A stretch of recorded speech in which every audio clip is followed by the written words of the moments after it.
Do you have any chapstick? Yeah, here. Apply liberally. Equal rights! Free healthcare! Black Lives Matter!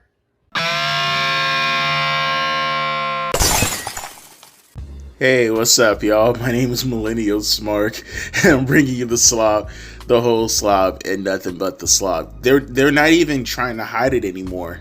They're not even trying to hide it anymore. The AEW fanboys are out in full effect. This guy literally named himself AEW Defender. He put this out. Can I read this for you off of Twitter? Monroe, referencing Blake Monroe, Mariah May's new name. Monroe? 50 style, huh? They're making Blake Monroe a Tony Storm knockoff.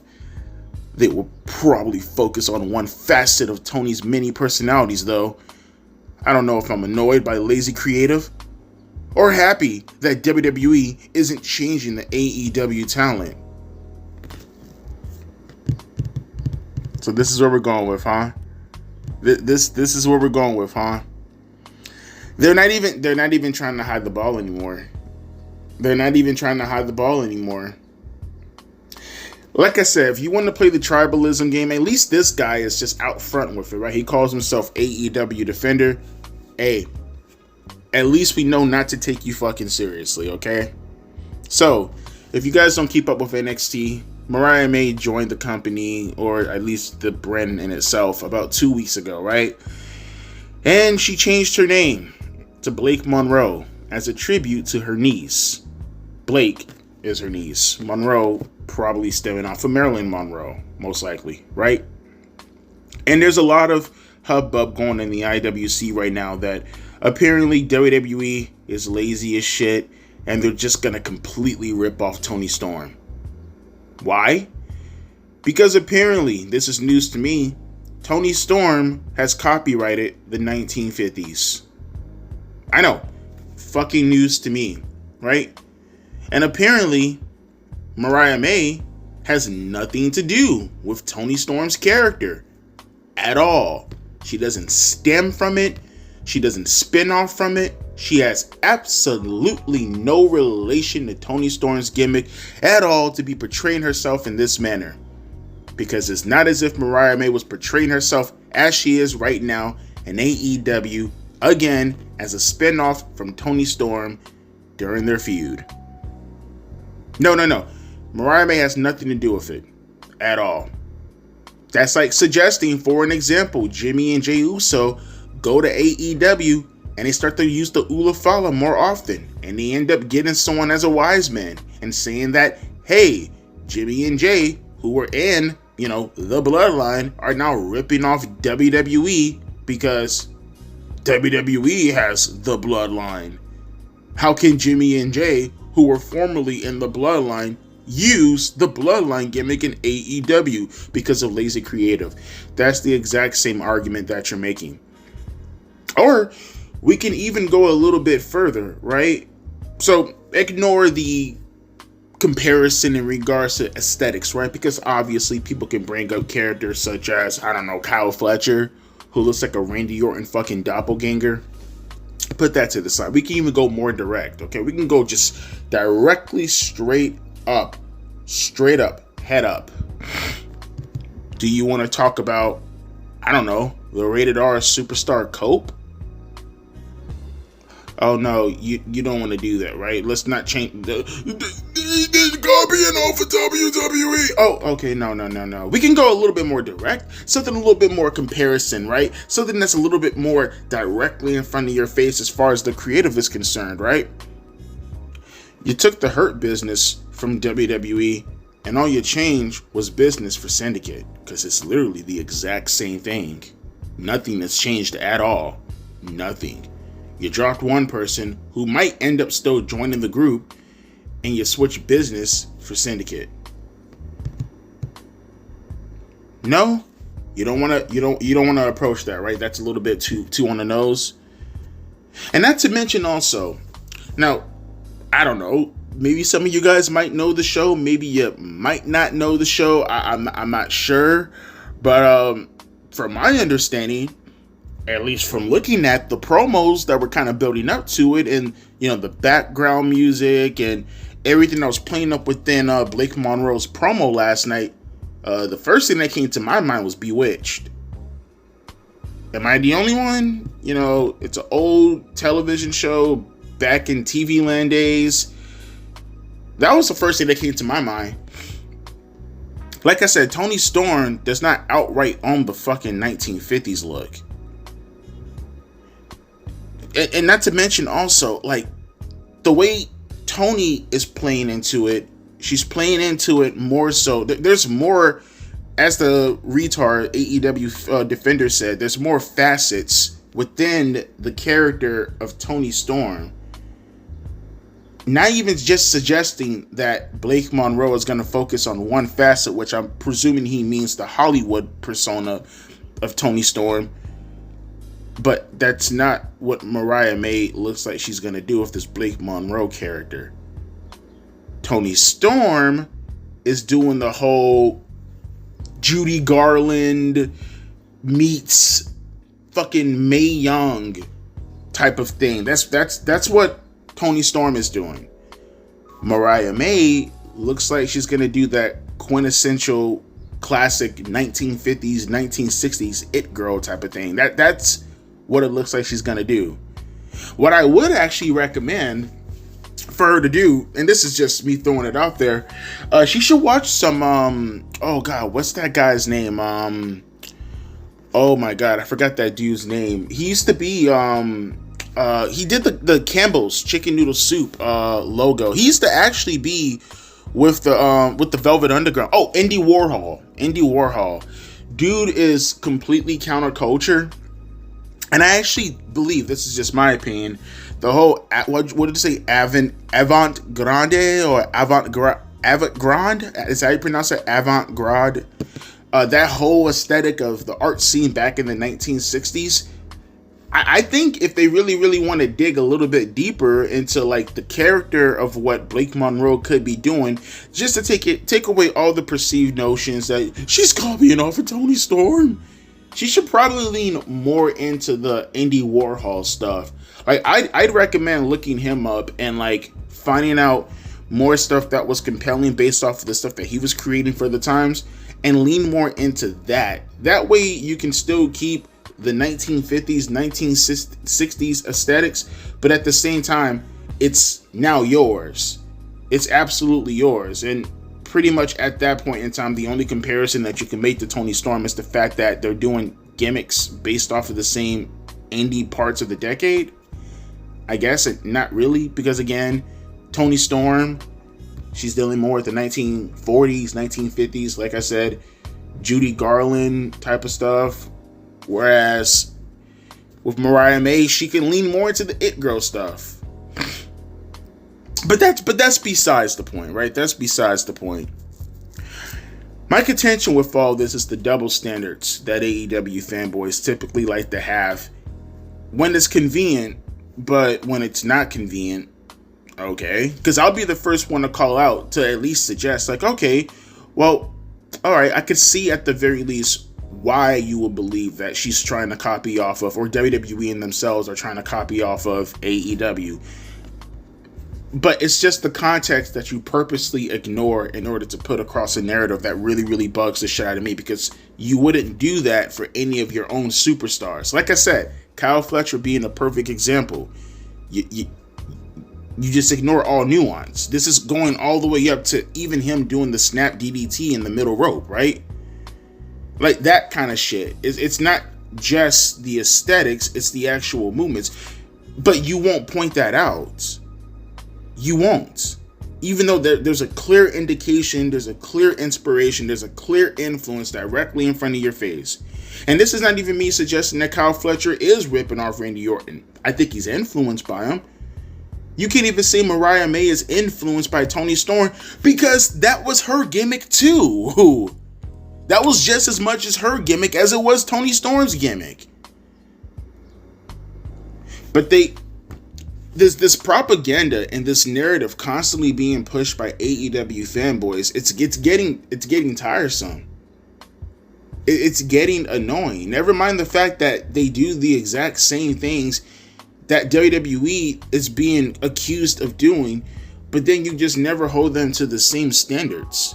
And it goes well beyond the point of just focusing on that, because it's that kind of mentality, it's that kind of mindset, like I said, that kind of gilds a shield. It builds up this force field or this shield around Tony Khan, and it makes him believe that the things that he does going forward is okay, because he knows his own fan base, his own sickos are never going to call him out for it. That's the problem that I'm having with it. It's the deep-rooted situation at hand that no one is necessarily paying attention to. See, it's easy to go around and it's entertaining to troll the AEW fanboys and tell them you're coping or you're stretching, you're Stretch Armstrong, your arm is going directly to the moon with how you're actually trying to construct this narrative in order to present it, in order to suggest that, hey, this thing is currently occurring at the moment. But at the same time, it is devastating for the professional wrestling business. It is in itself the tribalism that the AEW wrestlers like to call out all the fucking time. It's that type of tribalism right there that they're trying to gaslight you with, that is currently prevalent and very, very heavy on the AEW side. It's not to say that it's not on the WWE side, but it's the fact that I don't like how you constantly call AEW or WWE, fanboys tribalists, which they are, but pretend as if you going out of your way to call it out. It's like you trying to have the moral high ground and pretend as if your guys, your fans aren't doing the exact same thing. Again, you have a guy legitimately named AEW Defender. You can't get any more fucking tribalist than that. No. Like I said, it just kills me to know that you could take something as simple as using the last name Monroe and not even take into the context the fact that the superstar who was presenting in this manner legitimately stems off of that original character that you're saying that she's copying. But just the simple fact that someone has the last name Monroe, and that Tony Storm has a Marilyn Monroe haircut and is dressed like Marilyn Monroe, and therefore automatically that means everything is completely ripped off. It's just wild to me. It's just wild. And it's even further because something else that I like, and they play this little game all the time too. Look, something else that this AEW Defender guy said that really kind of rubbed me the wrong way. It's not just the fact that he suggested the lazy creative, right? But it's him playing this fake. I hate this so much too, because AEW fanboys do this a lot. He said on that last line, after he said, "I don't know if I'm annoyed by lazy creative," he said, "or happy that WWE isn't changing the AEW talent." See, it kills me because it's like the AEW talent that you're referring to currently in your roster, almost all of them, at least the bigger stars, are not AEW originals. Literally none of them. If we're talking about the big wrestling companies, the New Japan Pro Wrestlings of the world, the TNAs of the world, and the WWEs of the world outside of AEW, literally almost none of them are AEW originals outside of MJF. Every single person currently in your top spot came from a different big promotion. Every last one of them. Besides maybe MJF. He's the only one that you gave a platform to. Everybody else already had a platform in New Japan, already had a platform in TNA, or already had a platform in WWE. But like I said, it's that narrative right there. It's that double standard. To consistently say that WWE is copying this, WWE is copying that. Bro, AEW can't even come up with their own fucking superstars. How about you focus on your own fucking company getting their shit straight away before you start throwing rocks, Glass House? That's my problem. They're so quick to throw out the label of copying or, oh, look at that. They're now trying to do the same thing AEW is doing currently with their storylines and talents and yada yada this and yada yada that. Bro, like, again, 90% of your entire roster is made up of WWE, New Japan Pro Wrestling, including your EVPs, by the way, and TNA stars. But you'll be the first ones to point the fucking finger. And not only that, also, that attitude right there that you're constantly trying to project to others because of your insecurities in regards to your own company, which is just fucking weird because you're insecure about a company that you do not fucking own at all. It's so that's how they think, though. That's the sick part. That's what these grassless touching fuckers are actually thinking. Like, the part that I don't get is that you have to know, especially with the approach and how you're handling this at the moment going forward, you're turning off people from wanting to watch the company. And you're doing nothing more than hurting Tony Khan. Remember that tweet a couple of weeks ago when you had that guy saying, "Should we gatekeep AEW, boss?" And Tony Khan was like, "No, we shouldn't gatekeep AEW. We kind of want more people to come over here and watch our product and give us a chance." I can't stress this enough. Bro, Tony Khan, and you call them sickos, man, you need to do your best to distance yourself from these retards. Whatever you have to do to the product, man, whether that happens to be changing up the presentation and kind of distancing yourself from the Meltzer boys who constantly want to see the work rate stuff all the time. Maybe, I don't know, suggesting that maybe putting more shower advertising on there, maybe some soap advertising, some deodorant advertising, you know, anything, right? A happy family, you could put a commercial on that a couple of times. That would be a heavy antagonistic thing for the grassless touching AEW fanboys, because they're ruining your company as far as the optics is considered. When you got wrestling retards going out there pretending as if this superstar is ripping off this superstar while ignoring all the things that are covered with this superstar versus this superstar. At the same time, you didn't even get the opportunity to see what this superstar is going to present in order to even see what is being copied off of. Never mind the fact that they're attached to that superstar and that gimmick, and therefore they have just as much cause to use that gimmick as is. Ignore all that. Ignore the people in your company who are literally influenced to the degree where you can see outright who they're copying. Ignore the fact that you're taking superstars left and right from everybody's fucking brands, and you're not even legitimately rebranding them. You're just taking them, and sometimes you're flipping out one word for another and saying, "Bob's your uncle, that's our shit now. That's considered our IP that we created, even though we had no business to do with this syndicate." Or just flat out having people like AEW Defender going out of their way to try to play this milquetoast fake enthusiasm. Oh God, no, WWE, they're not going to change the AEW prototype. The AEW prototype that most likely only exists because they first existed in WWE, hence why we even picked them up to begin with. Toni Storm, only in AEW, with the gimmick that she has, because she had a name in WWE, and we wanted to use that name and exploit that name. And therefore, that name came up with a gimmick. You see how this goes? You see how fucking stupid this is? Play tit for tat, go back and forth all you want to. You're all fucking losers in the end of the day. But let me hear your thoughts down in the comment section below. How do you guys feel about today's commentary? Do you believe that Marilyn Monroe, Tony Monroe, Blake Monroe, Tony Madonna, whatever you want to say, do you think Blake Monroe is ripping off Tony Khan, or Storm, excuse me? Do you believe that AEW and Tony Storm have the IP to the 1950s decade? Oh, you don't believe that? Usually I tell you guys to comment down, but I'm pretty sure none of you guys with an actual fucking brain legitimately believes that. So better to have a conversation as far as, you know, how terrible optically it looks for the AEW fanboys to once again make their company and everybody who wants to give their company a chance, you know, the definition of repellent.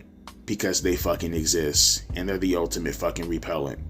Want to do that? I think we should do that instead. As always, my name is Devontae, and I'll be back later on tonight for the Dynamite review. Catching you later. Adeuces and a P. Eyes.